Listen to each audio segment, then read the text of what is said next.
کے لیے مجلس کا آج خلاصہ کیا ہوا. شکر ادا کیجئے کہ ہم محبان اہل بیت اور خاص طور پر محبان فاطمہ زہرا میں سے. پہلی بات. دوسرا، وہ 3 باتیں انشاءاللہ آپ کے ذہن میں رہیں. بچوں کے لیے دوبارہ گزارش کر رہا ہوں کہ ذہن سے نکل نہ گئی ہوں. نماز اول وقت، دعائے عہد، سورہ مبارکہ یاسین، ہدیہ کرنا اسے بیوی کو. مولانا طریقہ کیا ہدیہ کرنے کا؟ سمپل ہے، بس دل میں نیت کریں کہ میں سورہ یاسین کو ہدیہ کر رہا ہوں، بس اور کچھ نہیں. اور باب الحوائج سے درس لیتے ہوئے جائیں. عباس باب الحوائج ہیں کیوں؟ اس لیے کہ عباس کی زندگی میں 2 ہی حاجتیں تھیں. پہلی حاجت تو یہ تھی کہ بس کربلا کا معرکہ ہو، مولا حسین مجھے اجازت دیں، میں تو خلقی اس لیے ہوا ہوں.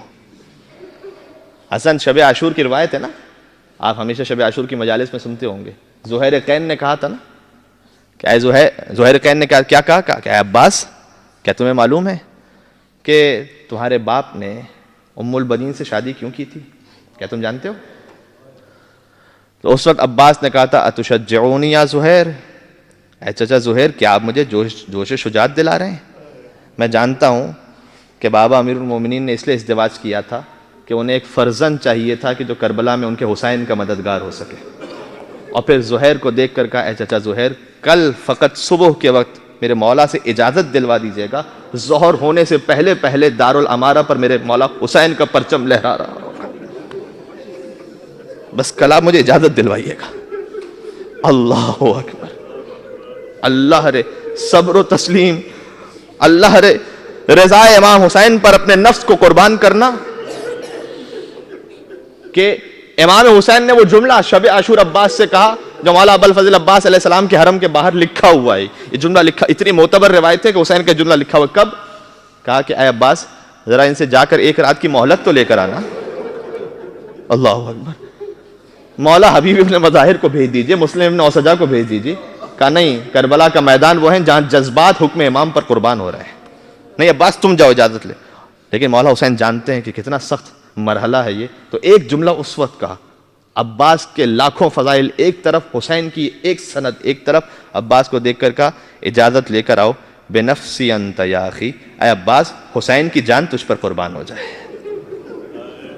حسین کی جان تجھ پر قربان. اللہ امام معصوم، اے میرے بھائی، میری جان تجھ پر قربان ہو جائے. یہ ہے عباس. تو پہلی حاجت یہ تھی کہ جنگ کرنے کی اجازت ہو، نہ مل سکی اجازت، مولا نے تلوار روک لی. دوسری سب سے بڑی تمنا عباس کی کیا ہے؟ جب دایاں بازو قلم ہو چکا ہے، بایاں بازو قلم ہو چکا ہے، اور عباس نے مشق کو دانتوں میں سنبھالا ہوا ہے، اور اس وقت عباس کے ہونٹ ہلے کہ پروردگار میری کوئی اور تمنا نہیں، بس یہ پانی حسین کے خیموں تک پہنچ جائے. سکینہ سے وعدہ کر کے آیا تھا، بس میری فقط یہ ایک تمنا. ایک مرتبہ تیر چلا، مشق سکینہ پر پیوست ہوا، پانی بہنا شروع ہوا، عباس نے اپنے سر کو جھکا لیا. جو سر جھکا تو ایک مرتبہ ظالم کا گرز لگا اور کٹے ہاتھوں والا مولا زمین کربلا پہ گرا. اور اس وقت عباس نے کہا کہ پروردگار، تیری اپنی مصلحت ہے، یہ حاجت پوری نہ ہو سکی، پانی نہ پہنچا سکا، لیکن اب ایک اور حاجت یہ ہے کہ اگر یہ پانی حسین کے خیموں تک نہ گیا تو پھر میری لاش بھی حسین کے خیموں تک نہ جائے. اس لیے کہ سکینہ سے وعدہ کر کے آیا تھا. اور اس وقت گویا ندائے پروردگار آئی ہو، عباس ہم نے تیری پہلی حاجت کو بھی رد نہیں کیا، یہ امتحان کا وقت ہے، حسین کے بچے پیاسے رہیں، ان کا امتحان ہے، لیکن عباس اس دعا کے صدقے میں ہم نے تجھے قیامت تک کے لیے باب الحوائج بنا دیا. اب جو تیرے در سے حاجت مانگے گا، عباس میں اس کی حاجت کو رد نہیں کروں گا. لہذا باب الحوائج ہے ابوالفضل عباس. میں شہادت نہیں پڑھوں گا مولا کی، شہادت آپ ویسے ہی رو چکے ہیں، بس مجلس مکمل ہو گئی ہے. شہادت تو آپ محرم کے ایام میں سنتے ہیں. ایک ذاکر جسے ابوالفضل عباس سے بڑا عشق تھا، مولا کے حرم میں گیا، اس کا ایک جملہ سن لیں، بس یہی یقین کامل ہے کہ خوب روئیں گے انشاءاللہ. ایک ذاکر تھا، ابوالفضل عباس علیہ السلام کا ذکر کرتا تھا. ایک دن زری خود بیان کرتے ہیں، کہتے ہیں میں زری سے چمٹا ہوا تھا اور میں نے کہا کہ اے باب الحوائج مولا، میں نے آپ کی بڑی نوکری کی ہے، آپ نے مجھے شہرت بھی دی ہے، آپ نے مجھے دولت بھی دی، آپ نے سب کچھ عطا کیا ہے، لیکن اے مولا ایک انعام میں آپ کی جانب سے ایسا چاہتا ہوں کہ مجھے یقین ہو جائے کہ یہ انعام آپ کے علاوہ کوئی اور مجھے عطا نہیں کر سکتا تھا. مجھے دے مولا آپ انعام. کہ میں تڑپ تڑپ کر گڑ گڑا کر دعا مانگ رہا تھا کہ حرم کا ایک خادم آتا ہے. یہ آج سے 10-12 سال پرانی بات ہے. حرم کا ایک خادم آیا اور اس نے آ کر کہا کہ اے شخص تم عباس کی ذریعے سے چمٹ کے بہت گریا کر رہے ہو, کیا مولا کی اصل قبر تک چلنا چاہو گے؟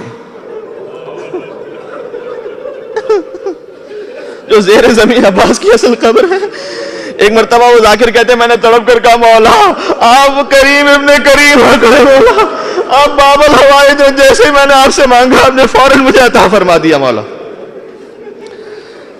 میں نے اس خادم سے کہا کہ میرے ساتھ 3 اور لوگ ہیں جو میرے ساتھ کربلا آئے, میں ان کے ساتھ زیر زمین جاؤں گا. آپ نے اگر دیکھا ہو یعنی کہا حقیقت میں جا کر نہیں, ویسی ویڈیوز میں دیکھا ہو آپ نے, تو فرات کا پانی اب تک عباس کی قبر سے مس ہوا ہے. گویا فرات شرمندہ ہے عباس سے. کہتے ہیں ہم 4 مل کر پہنچے عباس کی اصل قبر تک. اچھا مولا ابوالفضل عباس کی اصل قبر قد تو بہت بلند تھا لیکن قبر بہت چھوٹی ہے. کیا کہا میں نے؟ قبر چھوٹی ہے. کیوں چھوٹی ہے؟ سید مہدی بحر العلوم جو جب چاہتے تھے امام زمانہ سے ملاقات کرتے تھے, اتنے بزرگ عالم ہیں. کہتے ہیں ایک مرتبہ وہاں کھڑا ہوا تھا, ایک شخص جو میرے ساتھ تھا اس نے سوال کیا کہ آقا عباس کا قد بہت بلند تھا, قبر اتنی چھوٹی کیوں ہے؟ سید مہدی نے دیوار پر سر رکھا, بلند آواز سے رونا شروع کیا. کیا اے شخص تجھے نہیں معلوم جب میرا مولا زمین کربلا پر گرا تو اتنی تلواریں بڑھتی گئی کہ عباس کا جسم ٹکڑے ٹکڑے ہوتے گئے.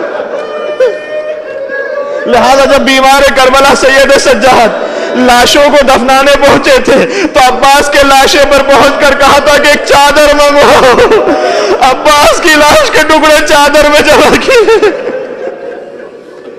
چادر میں رکھ کر دفن کیا تھا خود سید سجاد نے اپنے ہاتھوں سے.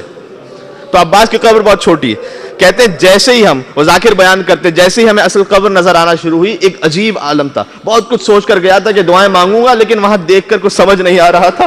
فقط یا ابا الفضل العباس, یا ابا الفضل العباس, یہ صدائیں ہماری زبان سے نکل رہی تھیں کہ خادم آتا ہے ہمارے پاس. اس نے 4 شیشیاں دی ہمیں چھوٹی چھوٹی, کہ دیکھو یہ عباس کے قبر کا پانی ہے فرات, اس شیشیوں میں چھوٹا چھوٹا پانی بھر لو اور جب جانا اپنے شہر واپس تو تبرک کے طور پر تقسیم کرنا اسے.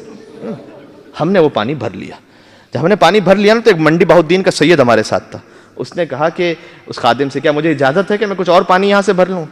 تو اس نے جواب دیا, جانتے ہیں کیا جواب دیا؟ کہا جتنا پانی بھرنا ہے بھر لے, آج یہاں پانی کی کمی نہیں ہے, جو پانی لے جانا چاہتا لے جا. تو سید جو تھا وہ اپنے ساتھ تیاری کر کے آیا تھا. اس نے اپنے پاس سے مشق نکالی, ایک مشق سے اس نے ابوالفضل عباس علیہ السلام کی قبر کا پانی بھر لیا اور پانی بھر کر باہر آ گیا. اب ہم سب تصور کر رہے تھے کہ ہم اپنے شہروں میں جائیں گے, اسے مریضوں میں تقسیم کریں گے, اسے تبرک کے طور پہ تقسیم کریں گے. لیکن جانتے ہیں آخری جملہ عرض کروں گا, بس آخری جملہ انشاءاللہ مجھے یقین, وہ اس مشق کو لے کر اپنے شہر واپس نہیں آیا. عباس کی قبر کے پانی کو لے کر جانتے کیا کہاں پہنچتا ہے؟ وہ زیارت کرنے کے لیے شام جاتا ہے. اللہ اکبر. شہزادی سکینہ کے حرم میں پہنچا, قبر عباس کا پانی اس کے پاس موجود تھا. مشق کو کھولا اور سکینہ کی زری پر بہاتا جا رہا تھا اور کہتا جا رہا تھا, اے میری شہزادی تو نے اپنے چچا سے پانی مانگا تھا, تیرے چچا نے تجھے پانی میں گھلا, تیری پیاس باقی نہ رہے, تیرے چچا نے پانی بھجوایا. یہ پانی قبر عباس کا پانی ہے, یہ پانی پیتی جا, ہم نے عباس کو یاد کر دیا.